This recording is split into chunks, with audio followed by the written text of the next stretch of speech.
Halo Sobat Kalbemet, mungkin Anda pernah mendengar tentang penyakit autoimun misalnya lupus dan psoriasis. Mungkin enggak ya kita terkena penyakit autoimun? Di video ini saya akan bahas 5 gejala yang paling sering terjadi dari penyakit autoimun. Dan untuk Anda para wanita, Anda harus tonton video ini sampai selesai. Karena ternyata wanita 4 kali lebih berisiko mengalami penyakit autoimun dibandingkan pria. Seperti apa penjelasannya? Simak terus video ini.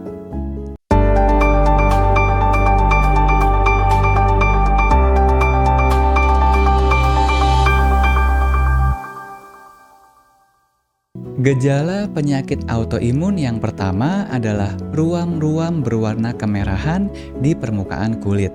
Hal ini karena penyakit autoimun yang paling banyak terjadi adalah psoriasis, yaitu penyakit autoimun dengan gejala utama berupa ruam-ruam kulit berwarna merah disertai adanya sisik berwarna putih. Diperkirakan ada sebanyak 125 juta orang di seluruh dunia yang mengalami psoriasis. Ruam-ruam kulit kemerahan pada psoriasis biasanya terletak di siku, lutut, kulit kepala, dan punggung bawah dan biasanya simetris, ada di kanan dan ada di kiri. Namun, juga bisa menyebar lebih luas sampai ke seluruh tubuh. Tapi gejala ruam kemerahan pada kulit tidak hanya terjadi pada psoriasis, tapi juga terjadi pada penyakit autoimun lainnya. Misalnya pada penyakit lupus atau disebut juga sistemik lupus erythematosus juga mengalami gejala ruam-ruam kemerahan pada kulit. Namun, memang penyebaran ruam-ruam kulit pada lupus agak berbeda dengan pada psoriasis, di mana pada lupus ruam biasanya muncul pada area wajah, di hidung, dan pipi, berbentuk seperti kupu-kupu. Namun, juga bisa muncul di bagian tubuh yang lain. Gejala penyakit autoimun yang kedua adalah nyeri sendi.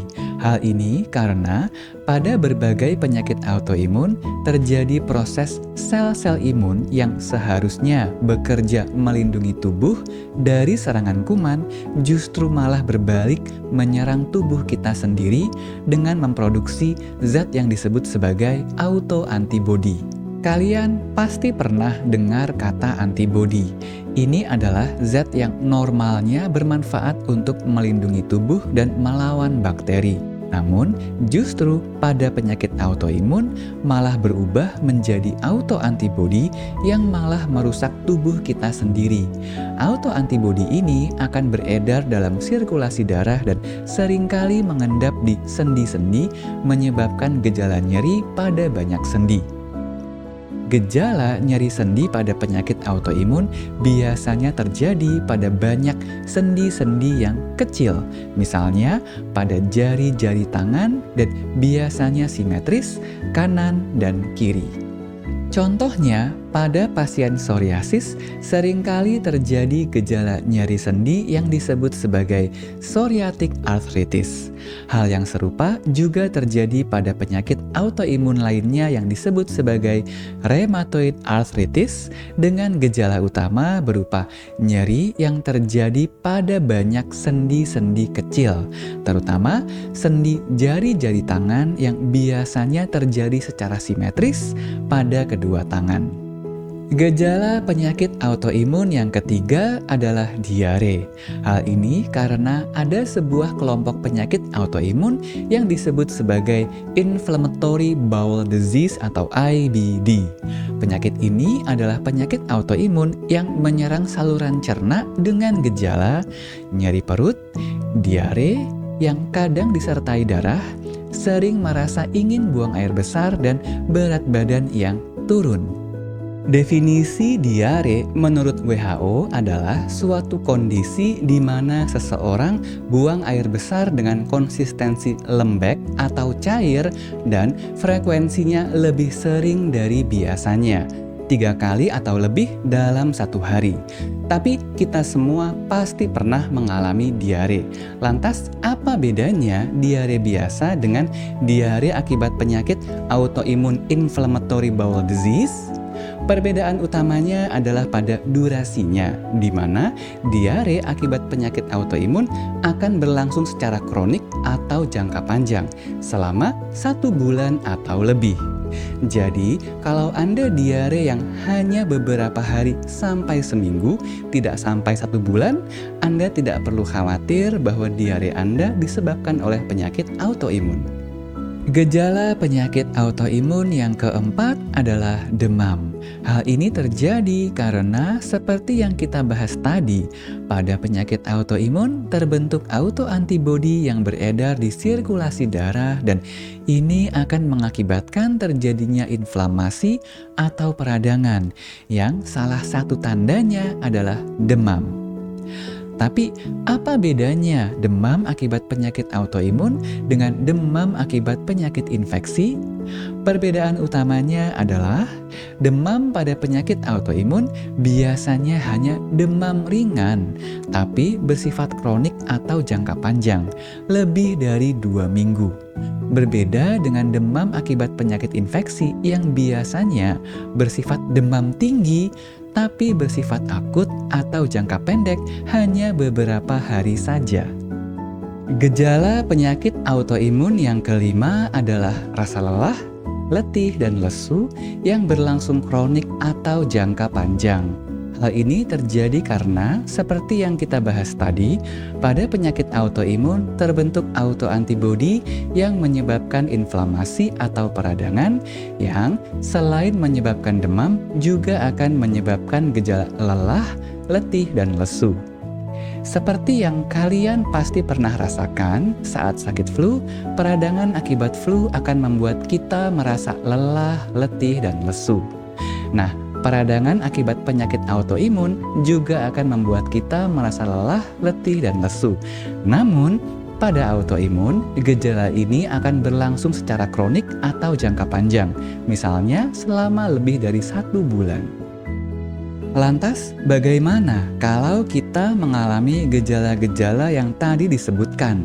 Ruam kulit kemerahan, nyeri sendi, diare jangka panjang, demam jangka panjang, dan lelah jangka panjang. Apakah kita pasti terkena penyakit autoimun? Jawabannya belum tentu. Untuk diagnosis, tentu kita perlu konsultasi ke dokter spesialis kulit untuk keluhan ruam kulit dan ke dokter spesialis penyakit dalam untuk keluhan-keluhan lainnya seperti nyeri sendi, diare, demam, dan lelah.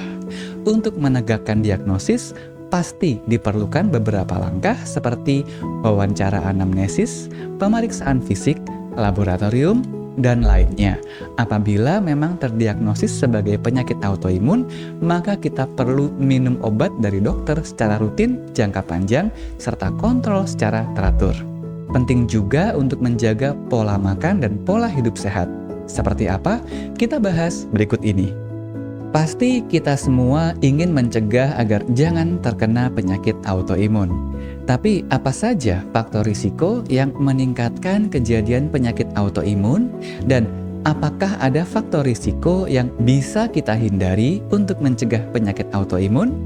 Telah diketahui ada beberapa faktor risiko berikut yang akan meningkatkan risiko kejadian penyakit autoimun, yaitu pertama, adanya riwayat keluarga dengan penyakit autoimun. Kedua, jenis kelamin wanita ternyata 4 kali lebih berisiko mengalami penyakit autoimun dibandingkan dengan jenis kelamin pria. Ketiga, obesitas atau berat badan yang berlebih.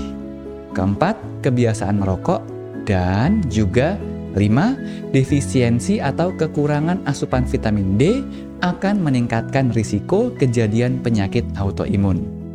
Tentu kita tidak bisa mengubah riwayat keluarga dan tidak bisa mengubah jenis kelamin. Tapi kita bisa mengurangi risiko terjadinya penyakit autoimun dengan menghindari obesitas, dengan menghindari kebiasaan merokok. Serta penting sekali Anda mencukupi kebutuhan asupan vitamin D harian Anda. Karena hal ini akan menurunkan risiko kejadian penyakit autoimun. Untuk tahu informasi lebih lanjut tentang vitamin D, Anda bisa menghubungi Instagram Proof Family. Di sini kita banyak membahas tentang manfaat berbagai vitamin, termasuk vitamin D. Satu lagi yang paling penting untuk diketahui, penyakit autoimun tidak menular. Jadi, kita jangan khawatir berinteraksi dengan orang yang mengalami penyakit autoimun. Demikian informasi kali ini. Like, komen, dan share kalau video ini bermanfaat. Subscribe dan klik lonceng untuk mendapatkan informasi-informasi bermanfaat selanjutnya. Terima kasih dan sampai jumpa. Salam KBMed.